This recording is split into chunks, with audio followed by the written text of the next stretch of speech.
Aba, galera, beleza?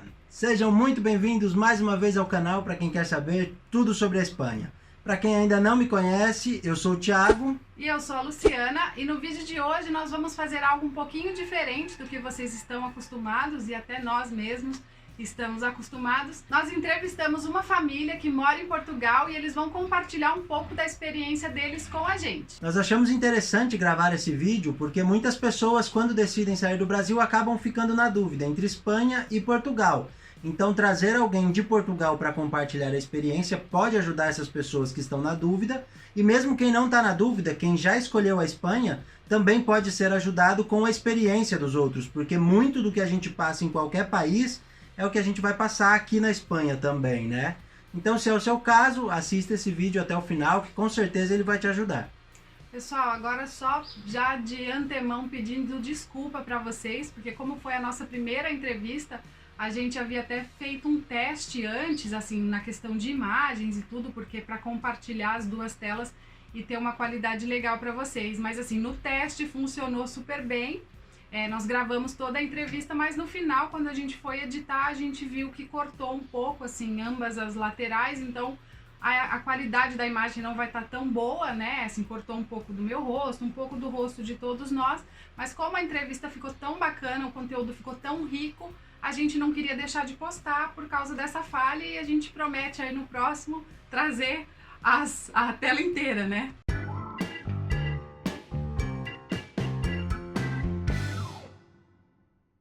Hoje nós estamos entrevistando uma família que mora em Portugal, que é a Clarissa e o Roberto e mais os 3 filhos. Eles têm um canal no YouTube também, onde eles compartilham o dia a dia deles, a rotina e algumas dicas muito importantes para quem tem vontade de morar em Portugal. O canal chama Canal Vezes 5 e nós vamos deixar o link aqui na descrição para vocês darem uma olhadinha lá depois. Olá, Clarissa. Olá, Roberto. Tudo bem com vocês? Olá, tudo bem? Olá, tudo bom? Primeiramente, a gente queria agradecer vocês por estarem disponibilizando esse espaço aqui pra gente. E vamos lá bater papo e tirar a dúvida da galera. A gente também quer agradecer vocês aí pelo tempinho que vocês estão dedicando. E vamos lá. Domingão, né? Pessoal aí disposto a ajudar, a compartilhar. É verdade. Deu sorte que hoje não deu praia. Quanto tempo que vocês estão aí em Portugal? Por sermos os primeiros, estou até lisonjeada, me arrumei, vai ser batom. Eu também. A gente está aqui, na verdade o Beto veio primeiro, o Beto veio em setembro de 2018 e eu cheguei com as crianças em fevereiro de 2019. Então o Beto já vai fazer 3 anos no próximo mês e eu há 2 anos e meio, mais ou menos. Entendi. E assim, o que levou vocês a querer fazer essa mudança e assim, por que Portugal? Quem vai falar? Eu? Fala você que você fala bem. Eu falo bem. Você fala bonito. Na verdade, assim, a gente morava no Rio de Janeiro, né? Tanto eu quanto o Beto. E fomos tendo um filho, daqui a pouco veio o segundo, e daqui a pouco veio o terceiro.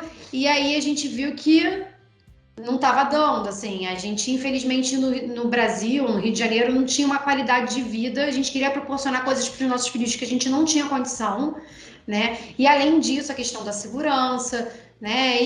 Mas essa questão financeira também. Você tem que ter saúde pagar um plano de saúde para você ter uma qualidade, porque a saúde pública não tem qualidade, infelizmente não tem qualidade.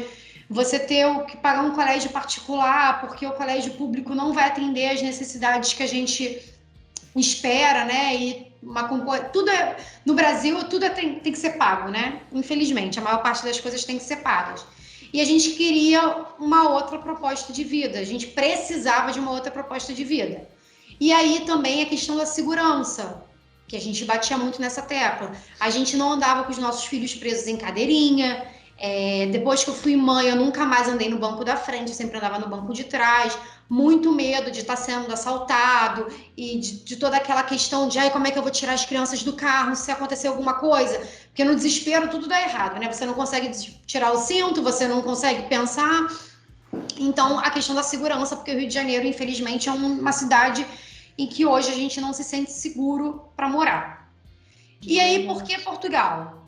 Porque a gente sempre teve um vínculo muito grande com a comunidade portuguesa. A gente se conheceu dentro de uma casa portuguesa, Tanto eu quanto o Beto, a gente dançava o folclore português desde criança e a gente se conheceu ali e a nossa família foi construída ali. Os pais do Beto são portugueses, a minha mãe é portuguesa e ainda tinha facilidade da nacionalidade, né? Então, assim, eu não preciso estar comprovando nada para estar indo para Portugal. Eu tenho uma nacionalidade, eu vou chegar lá e vou morar. Basicamente isso. Eu não preciso no serviço de estrangeiria, que nem vocês chamam aí, que é o CEF. A gente não tinha que comprovar nada para estar entrando no país. Era mais fácil. Era mais fácil para a gente. Então, Portugal foi a nossa opção por esse motivo. Além de ser o terceiro, agora já baixou acho que um nível, agora é o quarto, país mais seguro da Europa e você ter serviços de qualidade que a gente não encontrava no Brasil. Para quem está fugindo da insegurança, né, encontrar um país que tenha segurança e que tenha os serviços públicos, que é isso. No Brasil a gente paga 2 vezes, né? Paga o imposto para ter um serviço de qualidade, não tem, e aí tem que pagar o serviço privado, né? Exato. E assim, só para deixar, só para esclarecer, a questão da segurança não quer dizer que você aqui que não vai acontecer, tipo, de você ser furtado, né? Vai acontecer. A gente teve, a moto do Beto foi furtada aqui no prédio. Isso acontece. Só que você não vai ter uma pessoa apontando uma arma para sua cabeça. Vai acontecer, você não sabe nem como aconteceu. Tipo, aconteceu. Né? Isso não quer dizer que você esteja imune disso. Acontece como acontece em qualquer lugar do mundo, gente. Em qualquer lugar do mundo você pode, né, sei lá, você tá andando na rua e passou um espertinho e pegou tua carteira. Roubaram o celular na segunda semana aqui, mas assim, eu não vi, foi um furto. Tiraram o celular da mochila e levaram. Agora eu ando com o celular na rua a qualquer hora e ninguém vem tomar da sua mão, nem pôr uma arma. Tá na sua cabeça. Entendeu? No Brasil tem gente que morre por causa do celular. O pior no Brasil não é nem você ter perdido aquele bem, mas o trauma que aquilo te gera. Aquilo te causa, exatamente. A abordagem é sempre muito violenta e a gente que tem filhos, você já imagina, meu Deus, como é que vai meu filho voltar da escola sozinho? Você não fica em paz, né? Assim. Minha filha mais velha já estava ficando traumatizada, ela já não queria mais sair na rua. A gente falava, vamos pra rua, ela já começava a ficar, sabe? Porque a gente vai passando isso para as crianças sem perceber. Infelizmente, esse instinto de sobrevivência, a gente vai passando sem perceber. Para você ter uma ideia, até hoje aqui em Portugal, a nossa filha mais velha dificilmente vai para a escola sozinha. E não é por nada, é porque a gente já traz esse trauma, né? Já traz essa situação de onde a gente vivia, que a gente fala, não, tu não vai sozinha, não vai. Mas a gente acaba tendo que, de vez em quando, dar uma certa liberdade, vai com uma coleguinha e tal, não sei o quê, para poder também ela mesma se acostumar, né? À situação. O tempo vai perdendo essa referência, né? Sim. É assim, a gente passa isso quando vem para cá e aí depois, quando acostuma aqui e acaba indo passear no Brasil, a gente passa ao contrário, porque aí a gente já esquece que não pode andar com o celular na mão. Não pode fazer uma selfie, não pode... Tem coisas que... Eu tenho uma irmã que mora aqui e quando ela foi para o Brasil, ela estava aqui na Espanha há 8 anos. E ela chegou lá no Brasil e eu falava assim, Carol, sai com um mínimo, assim, pega R$10 e coloca assim aqui no short. Sai sem bolsa, sem carteira, sem nada. E ela, assim, eu não sei se é isso, aquele costume de estar aqui tão segura, ela não fez muito caso pro que eu falei. E na primeira semana que ela estava no Brasil, ela tinha correntinha de ouro, tinha euro na bolsa, tinha celular, perfume, um monte de coisa. Assaltaram ela, assim, foi aquela abordagem violenta que a gente acabou de falar. E, assim, é isso. Você passa um tempo aqui e você esquece um pouco da violência no Brasil. Mas hoje acostuma. Aí em Portugal, assim, dá para dizer que vocês têm essa sensação de segurança? Dá. A gente se sente seguro o tempo inteiro. É o tempo inteiro. A gente pega o telefone, é o que vocês estavam falando, qualquer horário, a gente tira selfie na rua. Eu ando aqui com a câmera para fazer as gravações, porque a gente grava muito externa e os lugares que a gente vai conhecendo. Eu quase não gravo em casa. E eu comprei uma câmera para gravar. Então, assim, eu ando com a câmera e vou falando e. Tranquilamente. Anda no com Brasil, relógio, um correntinho de ouro. No Brasil, nada disso. Eu queria atender o telefone, eu tinha que entrar numa loja, disfarçar que estava vendo alguma coisa para você pegar o telefone para atender. Às vezes até a aliança eu não usava no Rio de Janeiro. A aliança, a gente tem medo. A gente ouve histórias que a pessoa perde o dedo, né? Perde a mão porque o bandido queria a aliança. É uma pena, né?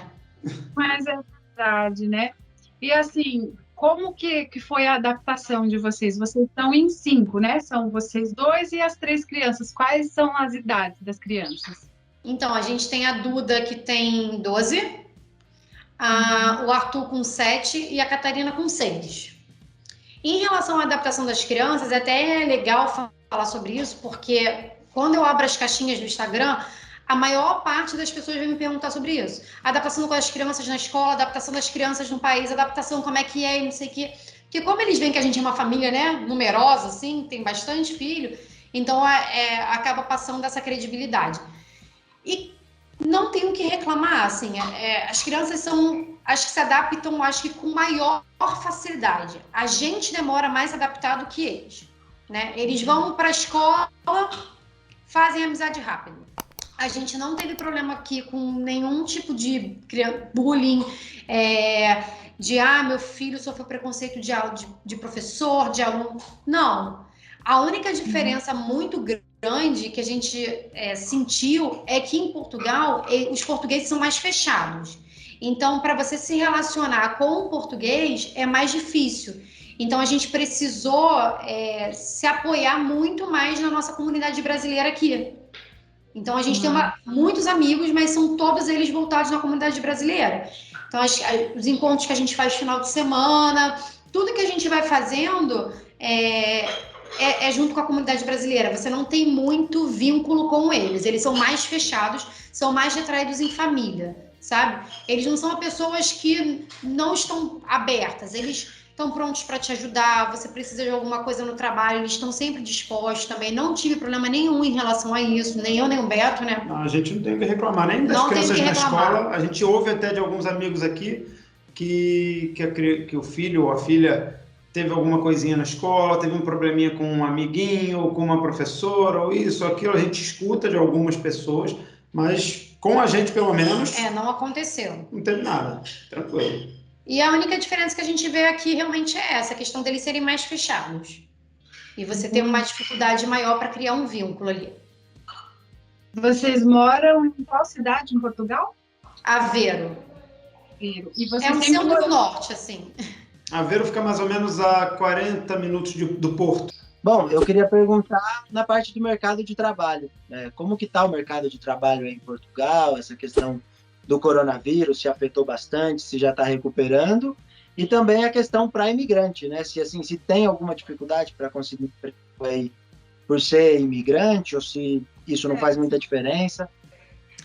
Bom, assim, em relação ao mercado de trabalho, na região que a gente mora é uma região que tem muitas fábricas, né? Então você vê muita oferta de trabalho, mas porque existe uma rotatividade muito grande. Aqui a maioria das fábricas, elas trabalham com os serviços terceirizados, com as empresas terceirizadas. Então você não tem um contrato direto com a fábrica que você está trabalhando, e aí quando você acaba aquele contrato com as terceirizadas, eles vão e renovam com outras pessoas, né? Você acaba o contrato, você vai embora e vão vir outras pessoas. Então, por esse motivo, tem sempre uma rotatividade e muita oferta de trabalho. O coronavírus acabou prejudicando um pouco, sim. A gente sente que as empresas acabaram enxugando, né? Muitos setores foram enxugados. Às vezes, um trabalho que era feito por 2, 3 pessoas acabou sendo feito por uma só, né? Então, muita gente foi para a rua. Mas eu acho que isso está começando agora a caminhar para uma solução, porque o governo já não quer mais fechar, já falou que, independente de casos, eles não vão mais fechar as fronteiras, eles estão querendo botar a economia para girar, precisam, né? E em relação ao imigrante, isso é um pouquinho mais difícil da gente falar, porque a gente não veio para cá como imigrante, assim... Tem que entrar com visto, eu não tive essa... A gente não teve que se legalizar. Eu não tive que me legalizar. Em relação ao documento, né? Quando temos o documento português, isso ficou muito mais fácil. A gente chegou aqui, veio morar e pronto, acabou. Mas a gente conhece muita gente brasileiro, né, que veio para cá e tem que dar entrada em documentação, manifestação de interesse, tem todo um caminho processo, que ela tem que percorrer o que a gente sabe para são, poder isso. trabalhar. São as experiências que a gente ouve, assim, as pessoas que a gente conhece que passaram por esse processo. E, assim, dificuldade para arrumar trabalho, eu acho que não. O que dificulta é a qualidade desse trabalho, né? Porque aí a pessoa vai ter que sujeitar a trabalhos que não são tão bacanas. Tem muitos trabalhos que são mais braçais mesmo, né? Tem muito trabalho que é mais braçal, o cara tem que ir lá e ralar mesmo, pegar peso, fazer força. E a principal questão são os salários, que são baixos. Se os salários acompanhassem o teu trabalho físico, por exemplo, que você tem que fazer, até não era mal. O problema é que você tem um trabalho pesado e o teu salário é baixo. A maioria das empresas aqui pagam o salário mínimo, salário base, que é o que eles chamam, né? E às vezes te dão um subsídio de alimentação, um subsídio de trabalho noturno, porque muitas das fábricas trabalham 24 horas, né? Então tem 3 turnos de trabalho, você trabalha de manhã, de tarde, de madrugada e vai alternando esses horários, então você ganha um subsídio em cima desses horários.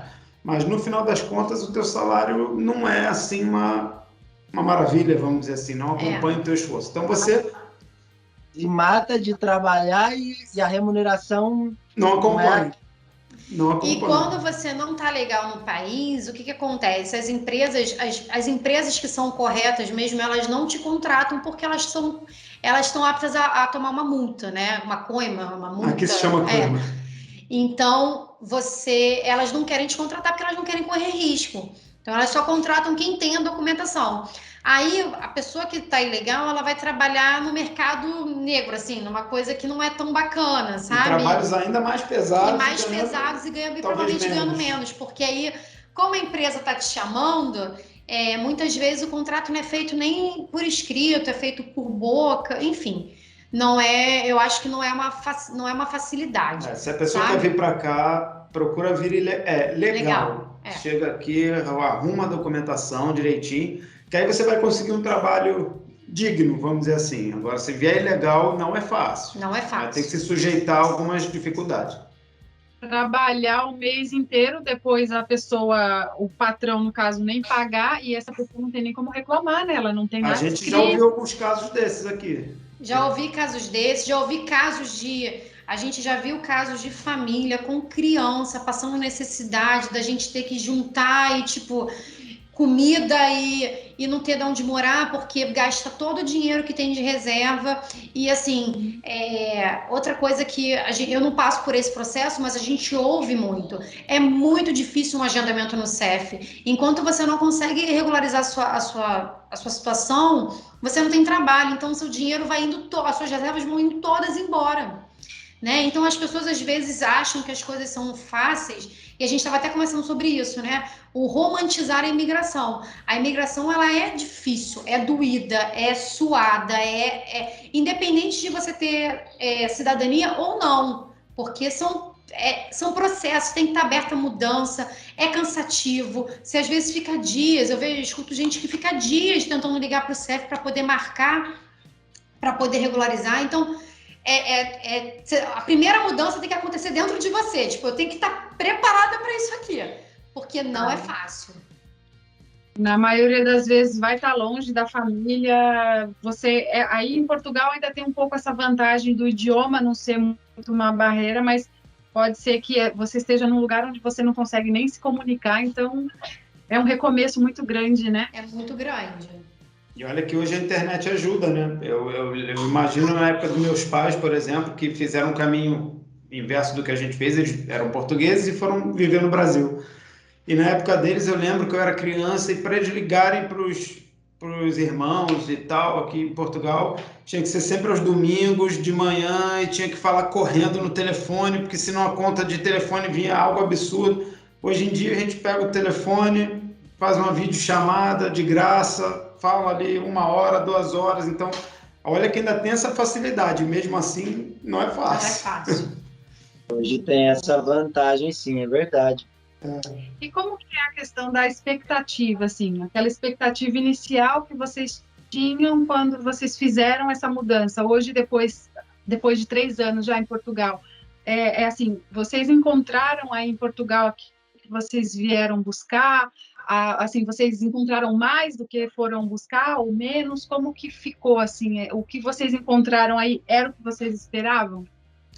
Então, assim, a expectativa, eu aprendi com o tempo que a gente tem que abaixar um pouco as nossas expectativas, porque a gente sempre bota as expectativas lá em cima, e aí às vezes a gente acaba se frustrando quando a gente não vê e chega e fala assim, meu Deus, não era bem isso que eu estava imaginando, né? O Beto já conhecia o país, eu não conhecia. Então eu vim com a expectativa muito lá em cima, sabe? Tipo, Europa, primeiro mundo, e parará, e pereré, e piriri, tipo, top. Tô feita. Uhum. Quando eu cheguei aqui, eu olhei e eu falei assim, meu Deus, e agora? Para onde é que a gente vai? Como é que eu vou caminhar aqui? Né? Eu venho de uma cidade grande. Rio de Janeiro é uma cidade muito grande que você tem facilidade. Eu vou falar de uma coisa assim que pode parecer boba, mas pesa no final.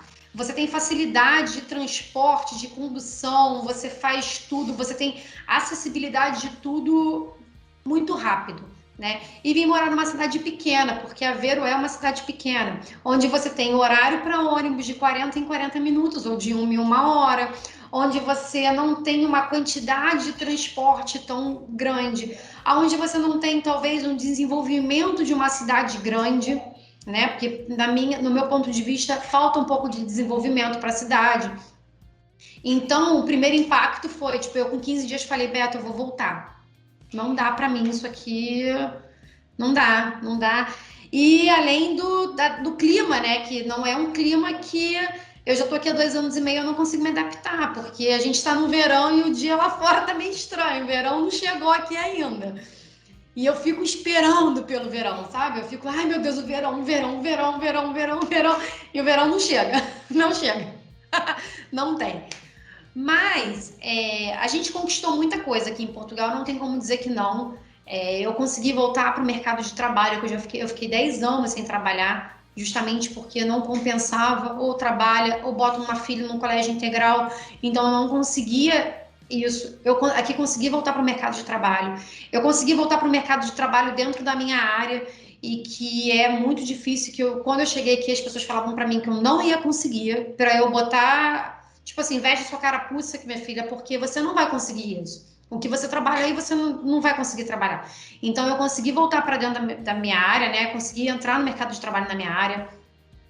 Não foi fácil, tá, gente? Fiquei 1 ano estudando e batendo com a cabeça na parede, porque também não foi assim, cheguei e fiz. Não, tive que fazer sacrifícios. O Beto trabalhava sozinho, ganhando um salário que... No final do mês, assim, a gente ficava, sabe, se apertando para poder dar.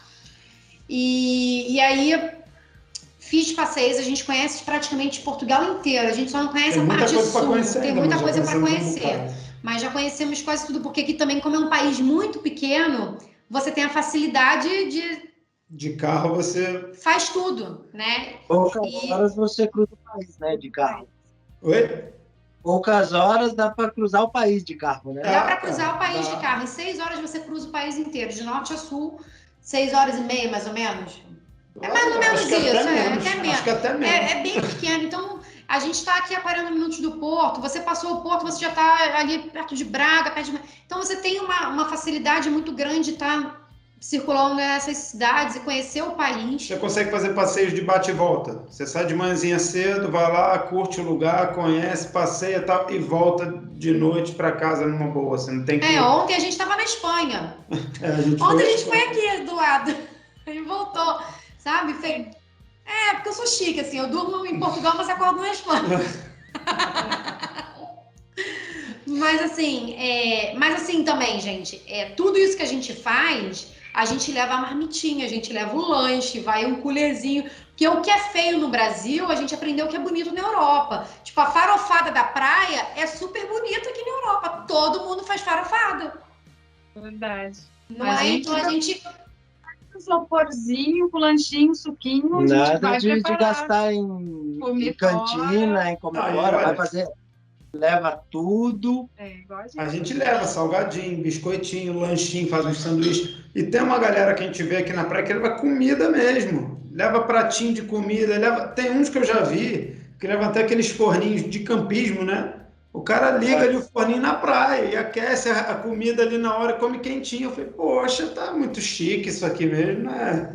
Então, o que é feio no Brasil, né? O que é paraibada, ai, gente, coisa de farofeiro, Paraíba. Aqui é normal. Então, para mim é ótimo, porque eu economizo no restaurante, né? Porque para alimentar 5 não é fácil. Então, bota sanduíche e vamos embora. Então, a gente tem essa... A gente sempre fala que, assim, tudo a gente não vai conseguir fazer. Então, a gente precisa ir colocando na balança. A gente economiza disso para fazer um passeio aqui, ou quer comprar um celular mais caro, então vamos economizar em um outro passeio. Mas, assim, ainda mais do que no Brasil, né? A gente ainda consegue, mesmo tendo que abrir mão de umas coisas, consegue fazer mais que no Brasil. Tem um poder de compra maior, né? No Brasil mesmo, pelo menos no nosso caso, né? Você tirava de um lado, você não conseguia colocar do outro, não. Você tirava dali porque estava precisando tirar mesmo, né? Porque tinha que colocar do outro. Não, tirou, acabou. Aqui a gente mal ou bem ainda consegue, com muito sacrifício, mas consegue ir se levando, vai levando. E aí, respondendo a questão da expectativa, né? Se a gente encontrou, se não encontrou... Eu acho, assim, que eu baixei um pouco as minhas expectativas. Então, hoje, eu tô vivendo, assim... Estamos aqui, vamos viver esse presente aqui, mas eu não me sinto parte, sabe? Assim, não é uma cidade que eu quero morar pro resto da minha vida. Talvez o país também não seja o mesmo. Pode ser que daqui a um pouco mais para frente a gente esteja buscando um pouco mais. E eu acho que a alma, assim, essa questão de você emigrar, depois que você passa aquele primeiro ano de adaptação, você entende assim, cara... Se eu for para um outro lugar porque vai ser melhor para mim e para minha família, eu não vou morrer por causa disso. Eu vou me adaptar nesse outro lugar, né? E se depois... mas as crianças e os filhos... Gente, a gente tem que... Da minha cabeça agora é criar filho para o mundo. Eu não vou ficar... Meus filhos não vão ficar a vida inteira embaixo das minhas asas. Então, quanto mais experiências eles tiverem, melhor para eles, sabe? E então, hoje... Não sei, mas muito provavelmente Portugal ainda... Eu tô querendo dar mais um passinho, assim. Vamos pisar um pouquinho mais fora. Não sei quando ainda não sei muito para onde. Vamos ver. Para onde é que vai? Para onde é que o mundo... Para onde é que nossa estrada vai levar? De repente, né? Como que fica assim o equilíbrio aí, né? Vocês já falaram um pouquinho de que às vezes não sobra muito, mas assim, um casal trabalhando, ganhando um salário mínimo, dá para viver legal, assim, dá para pagar as contas ou não fecha as contas? Imaginando aí um cenário de um casal trabalhando, como é que fica esse equilíbrio? O custo de vida é ideal para o salário que o país oferece? Como que fica isso? Então, assim, o que eu acho? Eu acho que é bem a questão da expectativa mesmo. A gente tem que baixar as expectativas, entender que a Europa, ela está começando a se modernizar, entre aspas, agora um pouco, né? Para você ter para um casal ganhar 700 euros aqui, 800 que seja, porque você ganha o subsídio de alimentação, você tem que baixar suas expectativas. Você não vai conseguir morar num prédio novinho, arrumadinho, sabe? Você vai ter que procurar um aluguel num lugar mais em conta. Provavelmente com móveis que você não compraria se fosse para você, a sua casa. Você tem que... Quê? Aqui a casa que a gente mora parece que tem 500 anos os móveis. A gente sabe. Mas isso é normal aqui na Europa, né? Isso é normal aqui na Europa. A maioria dos apartamentos que são mobiliados são apartamentos que você fala, meu Deus, de onde é que essa pessoa tirou isso, né? Porque é muito antigo, eles usam as coisas por muito tempo. E a gente, quando veio para esse apartamento aqui... Que não tem... No Brasil parece que tem uma necessidade de trocar tudo, de renovar, que aqui eles não têm, né? Eles compram uma coisa e mantêm por muito tempo. E mantém por muito tempo. E aí você também vai aprendendo a valorizar. Será que eu realmente... Eu falo pro Beto que toda vez que a gente vai fazer uma conta, tipo assim, eu preciso comprar um telefone. Aí eu fico assim, mas quantos quilos de bifana eu vou gastar nesse telefone? Será que eu realmente estou precisando do telefone top de linha? Porque eu faço as contas pelos quilos de bifana, pela quantidade de arroz, sabe? Assim, você começa a valorizar os centavos, gente, que você no Brasil não valoriza. Moeda aqui, todo mundo guarda moeda, né? Sabe, você no vai Brasil, contando. moeda jogava na gaveta, as crianças que usavam para brincar, aqui não, moeda aqui tá tudo ali na carteirinha, guardadinho. Isso foi uma das primeiras coisas que eu vi aqui na Europa, foi isso. Ainda ela estava no Brasil, ainda falava aqui, se eu economizar R$1,50, é uma refeição praticamente que eu faço, porque eu consigo comprar o macarrão, o molho e a cebola, as coisas para fazer com R$1,50 eu conseguia fazer refeição. Então, compensa você economizar. Faz diferença. Um pouquinho. E assim, pra gente que gosta de passear e tudo, eu às vezes fico pensando assim, pô, 5 euros, que eu vou gastar, tipo, sei lá, vou gastar 25 euros na parcela de um telefone, que é outra coisa que as pessoas aí também têm que começar a entender. Aqui, basicamente, você não parcela nada, você compra tudo no tum. Então, você tem que juntar o dinheiro para poder comprar. E eu adoro passear, adoro conhecer lugares novos. Aí você pega, assim, tipo, um aplicativo de uma agência, de uma companhia aérea que eu tenho aqui, que toda hora eu tô olhando. Falo, pô, gente, não, mas se eu juntar eu vou para não sei aonde, porque é 5 euros a passagem de avião. Não vou fazer isso aqui. Então você começa a meio que entender quais são realmente... Isso é óbvio que é supérfluo, né? Mas é mais ou menos para você entender quais são o que você bota como prioridade na sua vida. Ó, chegou de novo minha pequena.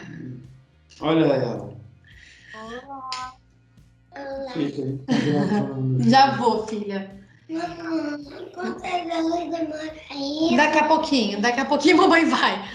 Então, assim, só para não cortar, é basicamente isso, assim. Então, um casal consegue, se ele baixar as expectativas dele e se ele conseguir, assim, entender que não é fácil, eu acredito até que consiga. O que pesa mais em Portugal hoje são a questão dos arrendamentos, dos aluguéis. É o que é mais caro. E é onde vai a maior parte do seu dinheiro.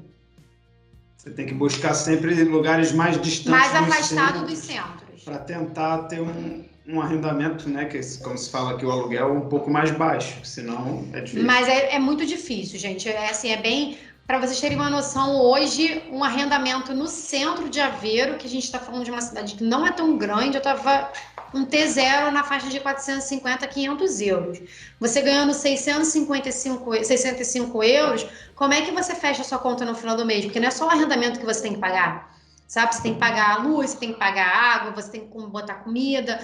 Então, é complicado. Você vê muita gente aqui, e o Beto por muito tempo fez isso também, trabalhando no emprego fixo, né? E nesses horários rotativos, porque quando você trabalha nesses horários rotativos, você ganha um adicional noturno, então você ganha um pouquinho mais, e fazendo entrega na Uber, sabe? Para poder complementar o salário dentro de casa. Bom, como a gente está aqui falando de aluguel, como que é para alugar um imóvel aí em Portugal? É muito difícil? Então, normalmente eles pedem uma quantidade de renda, né? Mais ou menos umas 3 rendas, é o que eles pedem normalmente. E aí eles perguntam se você está trabalhando, se você tem um contrato de trabalho. Pedem para mostrar ou então, recibo de vencimento. Os recibos de vencimento, o extrato bancário, porque tem muita gente que vem para Portugal com renda no Brasil, né? Aqui tem muita gente que vem com renda do Brasil, então tem que comprovar que tem condições de estar, enfim, alugando aquele apartamento, mas eu não vejo muita dificuldade. Eu acho que depende muito, depende. Se você for alugar numa imobiliária, por exemplo, normalmente a imobiliária te pede recibos de vencimento, né? Te pede uma caução. Recibos de vencimento é o olerite, seria, né? É o vencimento do trabalho. Vencimento do teu salário. Tá. Não sei como é que é o nome aí na Espanha. Nómina. Aqui é nómina. Nómina. Aqui é o recibo de vencimento. Aqui são os recibos de vencimento. É o teu... Contra-cheque. É o teu contra-cheque, né, do Brasil. É o teu contra-cheque.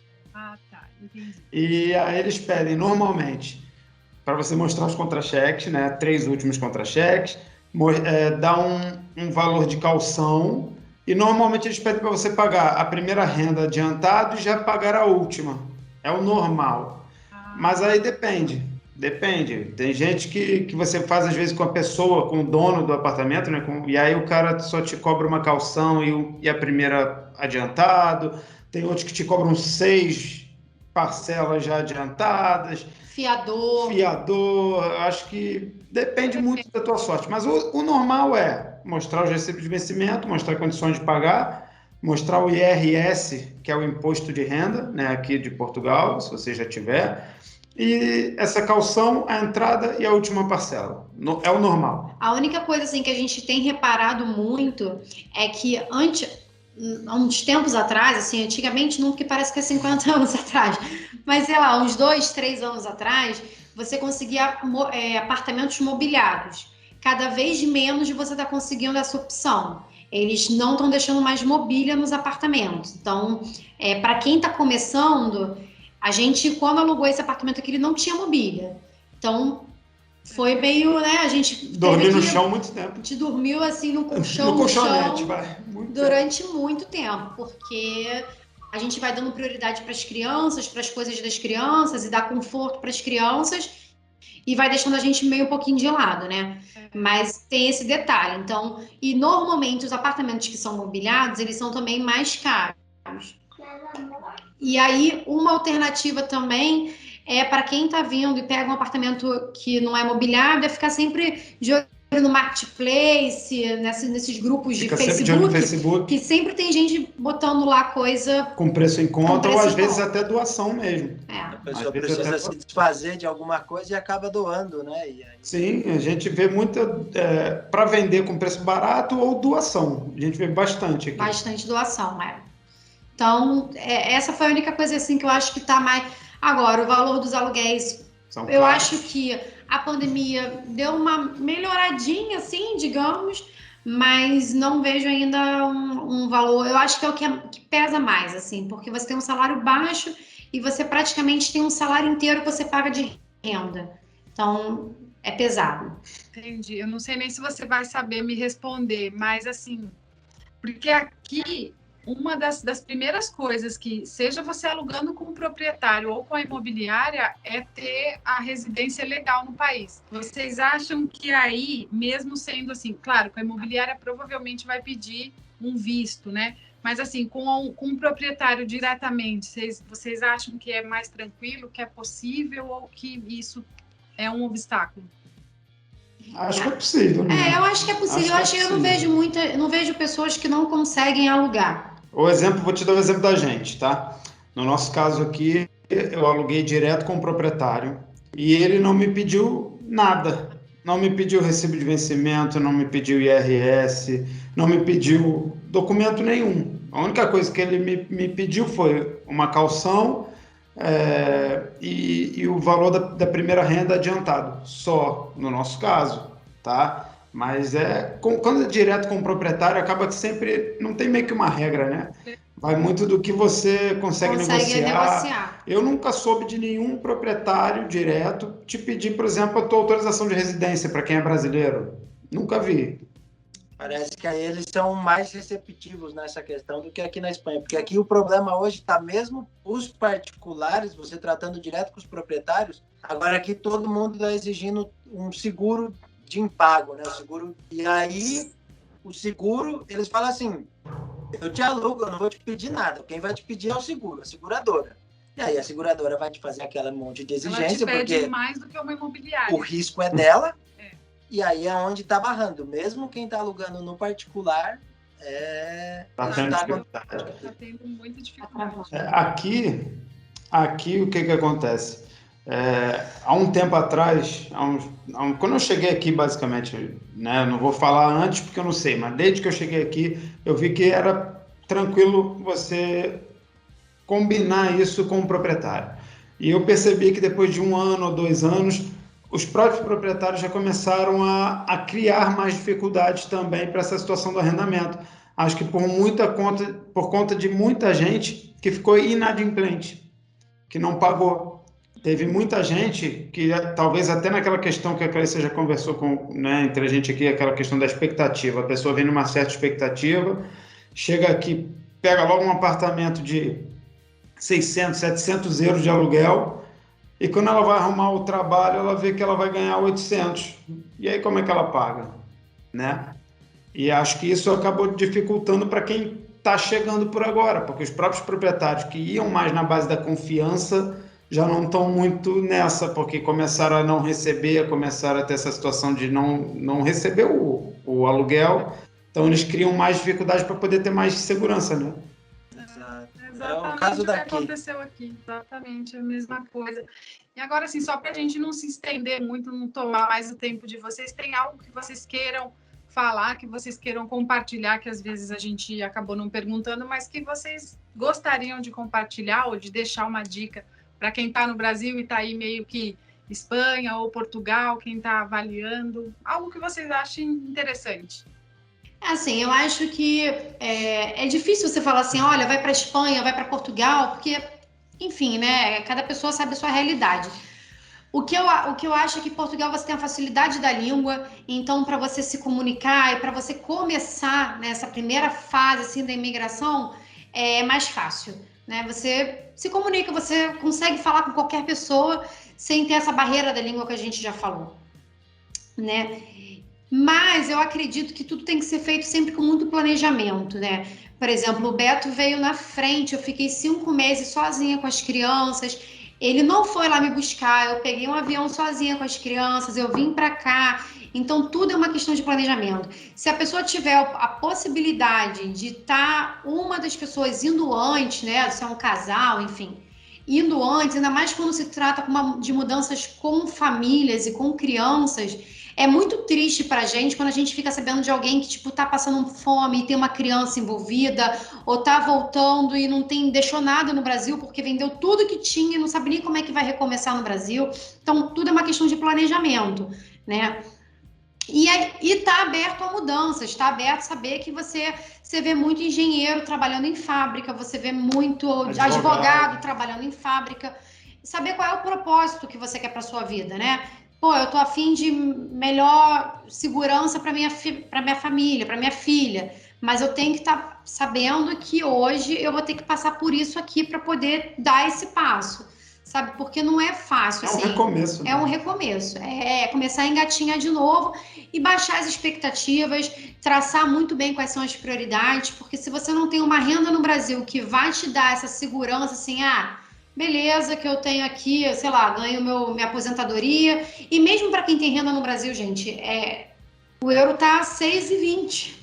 É muito dinheiro, sabe? Então, Segue as dicas de vocês, que eu já vi algumas dicas de vocês, por exemplo, falando do custo do supermercado, que a gente, principalmente quando a gente chega aqui, a gente acaba se iludindo quando vai ao mercado, vocês falando isso, e tá lá, poxa, um sorvetinho, um potinho de sorvete, €1,50. Sei lá, 10 picolés, €1. Aí tu fala, é €1, é €1,50. Aí tu vai lá e compra aquilo, Quando tu vai ver no final do mês, tu fala, nossa senhora. Então, fazer o que vocês falaram, que a gente também tem feito, tentar ir o mínimo possível ao supermercado. Vai lá, compra o que precisa e depois você procura só nas promoções e comprando uma coisinha aqui, outra ali que você precisa, porque se você vai lá, a tentação é maior. Você olha e fica, nossa, é o que você falou ainda agora com a gente. €1,50, um potinho de sorvete. Só que com €1,50 tu consegue comprar um molho de tomate, comprar um macarrão, comprar o sal, e faz uma refeição. É a prioridade, é a questão da prioridade, né? Porque a cesta básica não é cara, tirando a carne, porque carne é caro. Mas a cesta básica não é caro, o arroz não é caro, o macarrão não é caro, o molho de tomate não é caro, né? Essas coisas não são caras. Só que quando você chega no supérfluo, você fala assim, poxa, mas é o sorvete, é o biscoitinho, é não sei o quê. Cara, no final do mês... Faz diferença. Faz diferença. Aqui em casa eu mando o Beto pro mercado, porque se eu for, eu sempre trago alguma coisa a mais. Então, vai só ele. Ela é a criança da casa. Quando a gente chega no mercado, ela é igual criança. Vê um pirulito, vê uma bala, vê um sorvete, vê um chocolate. Nossa, esse é o que você falou lá no teu vídeo. Vai menos vezes ao supermercado, que senão a tentação tá ali do teu lado. Chega aí uma vez por mês e com uma lista bem definida. Ó, nós vamos comprar, já pensar na cerveja, já pensar no salgadinho, na bolacha, tudo na lista, que a gente já sabe quanto vai custar, né? E aí já faz a compra de uma vez. É isso aí, mas agora a gente queria agradecer a vocês aí pelo tempo que vocês dedicaram aqui, pelas dicas. E, bom, pessoal, como nós já falamos lá no começo, eles são do canal Vezes 5. Nós vamos deixar o link aqui na descrição para vocês visitarem o canal deles. Eles compartilham muita coisa legal sobre Portugal, compartilham um pouco da rotina deles. Então, a gente vai deixar o link aqui para vocês irem lá visitar. Espero que vocês tenham gostado do vídeo de hoje. E, ó, como eu falo aqui, ó, beijo, tchau, até a próxima. Beijo para vocês. Então é isso, pessoal. Espero que vocês tenham gostado aí da entrevista, apesar dessa falha técnica nossa, mas o conteúdo espero que tenha sido útil para vocês. Se você não está inscrito aqui no nosso canal, já se inscreve. Também dá uma passada lá no canal Vezes 5 para conhecer o conteúdo deles, bem bacana, também vai te ajudar. Mais uma vez, muito obrigada por nos assistir até aqui e nos vemos no próximo vídeo.